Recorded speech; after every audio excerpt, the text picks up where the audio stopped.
வணக்கம் நண்பர்களே. நம்ம வாழ்க்கையில் சில பழக்கங்கள் நமக்கு தெரியாம நம்ம அதிர்ஷ்டத்தையே மாற்றிவிடும். சில நல்ல பழக்கங்கள் நம்மை உயர்த்தும், சில தவறான பழக்கங்கள் நம்மை கீழே தள்ளும். அப்படி ஒரு உண்மை சம்பவத்தை கொண்ட கதைதான் இது. ஒரு நகரத்தில் சுந்தர் என்ற ஒருவன் இருந்தான். அவன் நல்ல வேலை பார்த்தான். மாதம் நல்ல சம்பளம் வந்தது. ஆனா ஒரு பெரிய பிரச்சனை. எவ்வளவு பணம் வந்தாலும் அது கையில் தங்கவே மாட்டாது. கடன், செலவு, ஏதோ ஒரு காரணத்துக்காக பணம் போயிடும். அவன் மனைவியும் அடிக்கடி கேட்டாள், நம்மளுக்கு ஏன் இப்படி ஆகுது? மற்றவர்களோட வாழ்க்கை நல்லா போகுது, நம்மளுக்கு மட்டும் ஏன்? அந்த கேள்விக்கு சுந்தருக்கு பதில் இல்ல.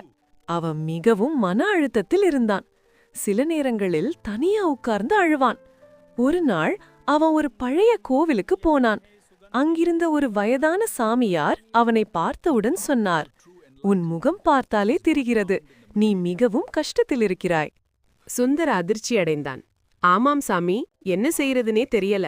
பணம் வருது, ஆனா தங்கல என்றான். அந்த சாமியார் அமைதியாக சிரித்தார். பிறகு ஒரு கேள்வி கேட்டார். நீங்கள் வீட்டில் மாலை நேரத்தில் என்ன பண்ணுகிறீர்கள்? சுந்தர் சொன்னான், சாமி, நாங்கள் வேலை முடிந்து வரும்போதுதான் வீடு சுத்தம் பண்ணுவோம்.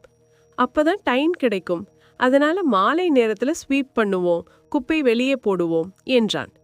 அதை கேட்டவுடன் சாமியார் சீரியஸாக ஆனார். அதுதான் உங்க பிரச்சனை என்றார். சுந்தர் அதிர்ச்சியடைந்தான். சாமியார் தொடர்ந்தார், மாலை நேரம் என்பது லக்ஷ்மி தேவி வரக்கூடிய நேரம். அந்த நேரத்தில் வீடு சுத்தம் பண்ணுவது அந்த பாசிட்டிவ் எனர்ஜியை வெளியே தள்ளுவது மாதிரி. நீங்கள் பணத்தையே வெளியே தள்ளுறீர்கள் என்றார். அதனாலதான் உங்களுக்கு பணம் நிலைக்கவில்லை. அந்த நாள் முதல் சுந்தர் அந்த பழக்கத்தை முழுமையாக நிறுத்தினான். காலை நேரத்தில் வீடு சுத்தம் செய்ய ஆரம்பித்தான். மாலை நேரத்தில் தீபம் ஏற்றி சில நிமிடங்கள் அமைதியாக இருந்தான். ஒரு சில வாரங்களில் அவனோட வாழ்க்கையில் மாற்றம் தெரிந்தது. செலவுகள் குறைந்தது. பணம் சேமிக்க ஆரம்பித்தான். மெதுவாக அவன் வாழ்க்கை நிலைநிறுத்தப்பட்டது. இந்த கதையின் உண்மை என்ன தெரியுமா?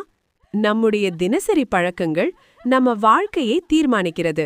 சில விஷயங்கள் நம்பிக்கை மாதிரி தோன்றலாம், ஆனா அதில் ஒரு எனர்ஜி இருக்கிறது. அத நாம புரிஞ்சுக்கணும். நீங்க இந்த தவற பண்ணுறீங்களா? மாலை நேரத்தில் வீடு சுத்தம் பண்ணுறீங்களா? கமெண்ட்ல சொல்லுங்க. நண்பர்களே, இந்த கதையை கேட்ட பிறகு ஒரு நிமிஷம் யோசிச்சு பாருங்க.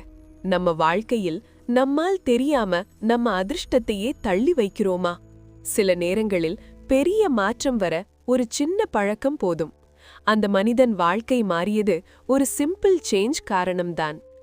நாமும் தினமும் நம்ம வீட்டில் நல்ல எனர்ஜி வரும்படி பழக்கங்களை ஃபாலோ பண்ணினா நிச்சயமாக நல்ல நேரம் நம்மை தேடி வரும். இன்று முதல் ஒரு சிறிய மாற்றம் செய்து பாருங்கள். மாலை நேரத்தில் அமைதியாக இருங்கள். ஒரு தீபம் ஏற்றுங்கள். நல்ல எண்ணத்துடன் நாளை முடிக்கவும்.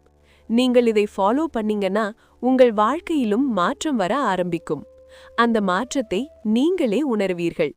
இந்த கதை உங்களுக்கு பிடிச்சிருந்தா லைக் பண்ணுங்க, ஷேர் பண்ணுங்க. நீங்க இந்த பழக்கத்தை ஆல்ரெடி ஃபாலோ பண்றீங்களா? கமெண்ட்ல சொல்லுங்க. மேலும் இப்படி ஆன்மீக கதைகள் பார்க்க நம்ம நல்ல நேரம் சேனலை சப்ஸ்கிரைப் பண்ணுங்க.